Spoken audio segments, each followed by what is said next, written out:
The 26 turnovers, how did that affect the rhythm for you guys offensively? Was it too much to overcome? I mean, 92 shot attempts to 77. And it's pretty much off our turnovers. I mean, they had 31 points off our turnovers. They had 19 second chance points off offensive rebounds, and that's pretty much the game right there. Well, we've talked about this group's lack of time together in late game situations, and we talked to Darvin about the lack of practice time just available with the rapid fire NBA schedule. Is there a way for this team to fast track the process it's going through now, which is trying to account for a major piece missing, or is it literally it's going to take some time to kind of stabilize? I think it's going to take some time. I also think the film sessions helps. The shoot-arounds that we have when we are able to get on the floor helps.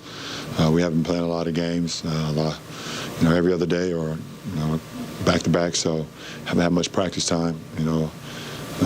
It's good to get Juan back tonight, give us another body, some more length. That was great to have him back out there with his activity. So, but it's going to take some time, and let's see what goes from there. LeBron, next time we talk to you, you're going to be 38. So happy birthday in advance. When you're thinking about where you are in your career, are you thinking about the big picture of the team, of the season, or do you find yourself right now more focused on the day-to-day? Do you kind of narrow your vision? I have multiple thoughts. I think about the day-to-day of obviously how we get better throughout the course of this season, but how we get better from game to game. I think about how much longer I'm going to play the game. I think about that I don't want to finish my career, playing at this level from a team aspect. I must still be able to compete for championships because I know what I can still bring to any ball club with the right pieces. I think about, my son graduating high school soon and going off to college, and I'm still playing, and my youngest son is a junior next year, and how much more time I'll miss. So throughout the course of a day to the weeks to the months, think about a little bit of everything.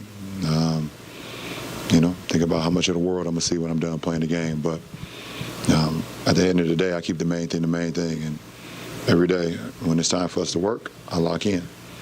And when I have an opportunity to have a day off, I'm still kind of locked in, but I do give myself an opportunity just to kind of decompress a little bit by, watching other teams or watching shows or spending time with my family. So a lot of thoughts. But, for the most part, it's been a good ride so far. LeBron, following up on that a little bit, last night, your son's play, and it looked like you got to watch at least a good amount of it after your game. Mm-hmm. And then, assuming you talk to them at some point, then you have a game tonight. What's that dialogue like? How much do you talk to them about hooping versus being a dad? How do you keep your mind fresh while you're, obviously that's got to be the thing you want to see the most? Yeah. Also, how do you go through all that process? They play about less than an hour again. But I got an opportunity to talk to him before yesterday's game. Just told him to, play hard, play smart, most of all, just have fun. To be able to get out of our game last night with a win and then be able to watch them up until we took off, it's a joyful moment for myself. And tonight, since we're not leaving, I get an opportunity to watch them and watch the full game. So that's always great. I obviously love being there in the flesh and being able to have my presence there. But, I got a family and, people around that's done a great job of, helping me in my absence. So that's always great. But my boys are old enough, they understand. And they work their tails off to not only be good basketball players, but also just great young men. That's what it's all about. Yeah. Bron, when you were 21, you averaged 30 a game, and you haven't done it at any age since until now when you average 30 a game at 37. Everyone knows how hard you work. Everyone understands that you know your place in history and all that, but just to be able to continue to score, not just, I know you do more, but score at this level, at this age, I'm afraid to ask, but how surprised are you by yourself?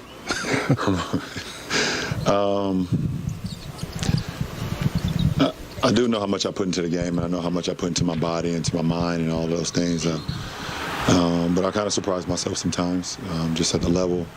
When you look at the history of the game, and obviously I've followed the game for so long, since, probably I was maybe like 8 or 9 years old, when I started to really okay, this is the game that I love. I started to read about the history of the game and the people that have come through the game and how long they was doing it for and things of that nature.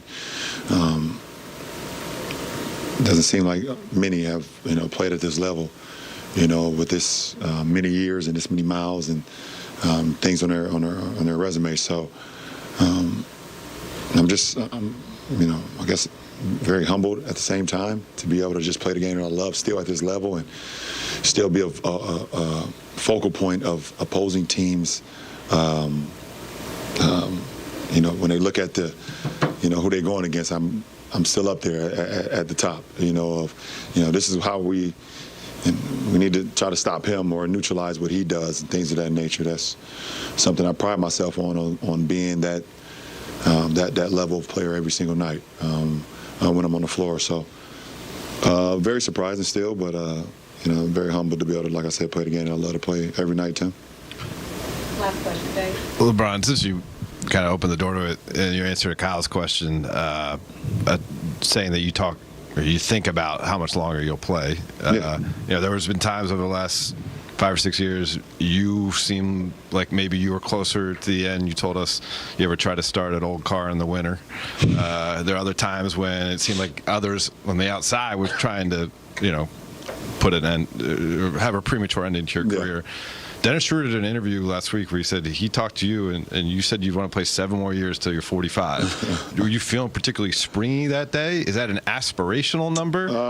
I don't have a number. I know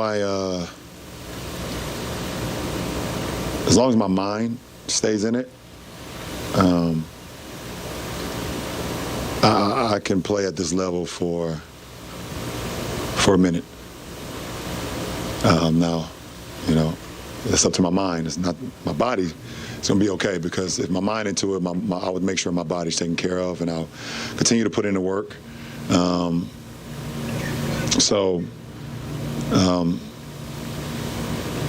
a winner, and I want to win. And I want to win and give myself a chance to win and still compete for championships. That has always been my passion, has always been my goal since I entered the league as an 18-year-old kid out of Akron, Ohio. And I know it takes steps to get there, but once you get there and you know how to get there, playing basketball at this level just to be playing basketball is not in my DNA. It's not in my DNA anymore. So, we'll see what happens and see how fresh my mind stays over the next couple of years.